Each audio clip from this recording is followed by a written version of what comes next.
I'm joined now by Jason Marczak. He's the director of the Latin America Economic Growth Initiative at the Atlantic Council's Latin America Center. You described the center this way. I was watching an interview with you. You said it's a place that looks at the transformation going on in Latin America and why it needs to be viewed as a political, economic partner as well as a social partner to the United States.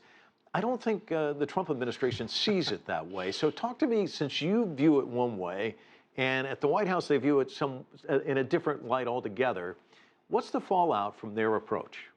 Well, I mean, Latin America as a whole is the fastest growing trade partner of the United States. And not only Latin America as a whole, but Mexico in particular. $1.5 billion it crosses the Rio Grande every single day between the U.S. and Mexico.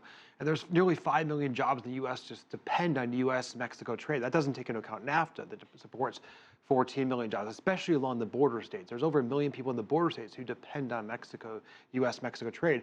And I think one of the big challenges that we face right now is of these 5 million people, probably I would say 80, 90% probably don't even realize that their jobs depend on trade with Mexico.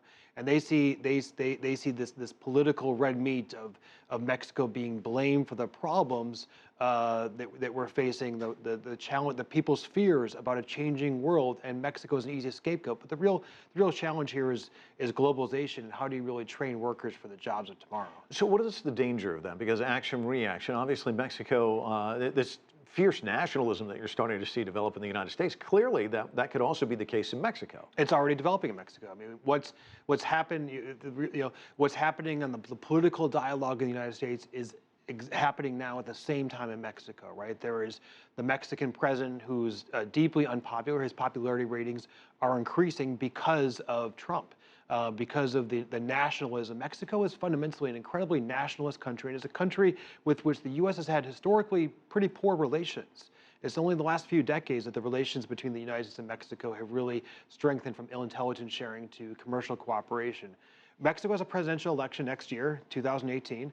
There's a candidate, Andrés Manuel López Obrador, who is basically Mexico's a very far left, populist, anti-American candidate, and all this anti-Mexico rhetoric we're seeing in the United States is allowing López Obrador to surge in the polls in Mexico. It's interesting. Let's talk about NAFTA, because efforts to renegotiate that, Mexico's top trade negotiator said this in a recent interview: the moment the U.S. says we're going to put a 20% tariff on cars, I get up from the table, bye-bye. Two can play at this game. It's almost a game of chicken. Isn't that what we're seeing? It is. I mean, Mexico has an incredible amount of bargaining chips. It has a lot of leverage with the United States that I think this administration might not realize. The United States is dependent upon Mexico for intelligence sharing, as I mentioned, for national security. Look, it was just a month ago that Mexico extradited its top criminal, El Chapo Guzman, big drug kingpin, to the United States. We cooperate with Mexico on so many different fronts. Mexico has a program at its southern border with Guatemala to stop tens of thousands of Central American migrants before they even reach the U.S. border. And that type of cooperation is so critical with an important ally like Mexico. When you look around the world, you look at all the chaos, all the uncertainty around the world, it behooves the United States to have amicable relationships and stability on our own borders, which we have had for the last few decades. Well, it'll be interesting to see what happens in the address before Congress, and I'm sure we'll be talking to you in the weeks and months ahead. Thanks so much for stopping by. Great, thanks, Mike.